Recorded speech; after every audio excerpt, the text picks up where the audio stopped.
Hello বন্ধুরা, আশা করি তোমরা সবাই খুব ভালো আছো।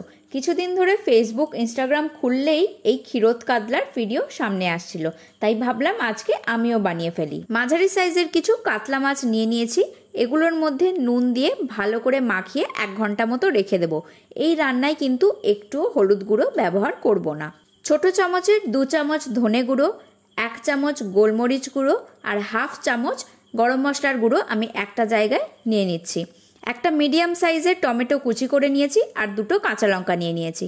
এবার গরম 3 কাপ মতো দুধ নিয়েছি, তার মধ্যে এই ছোট চামচের 2 চামচ ময়দা দিয়ে ভালো করে ফেটিয়ে নিচ্ছি।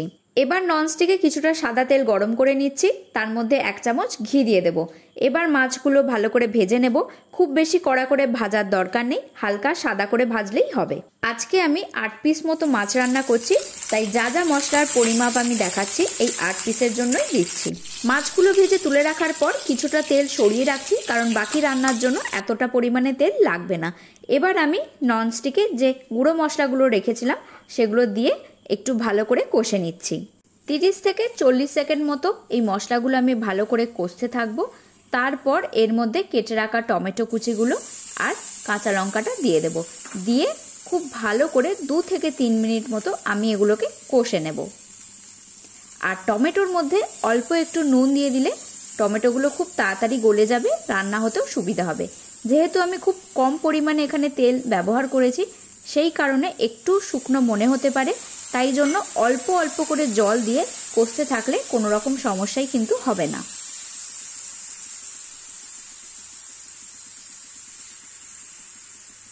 এভাবেই অল্প অল্প জল দিয়ে 2 মিনিট মতো আমি রান্না করে নিচ্ছি। তারপর 1 চামচ চিনি আর 1 চামচের একটু কম পরিমাণে নুন দিয়ে ভালো করে মিশিয়ে আরও 2 মিনিট মতো আমি এটা ফুটিয়ে নিচ্ছি।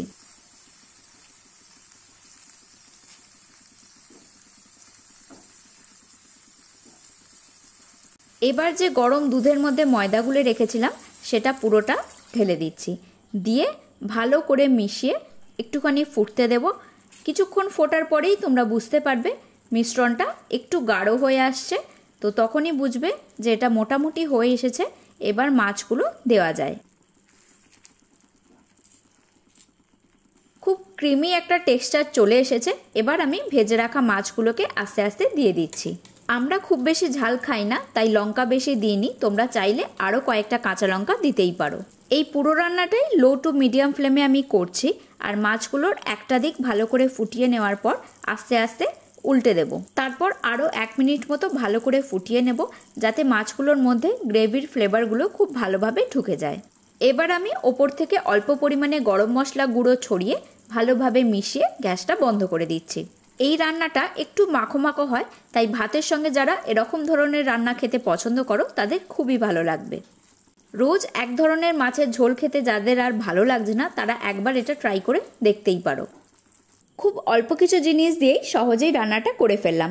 আশা করি ভিডিওটা তোমাদের ভালো লেগেছে। আজকে এখানেই শেষ করছি। পরের ভিডিওতে খুব তাড়াতাড়ি দেখা হবে।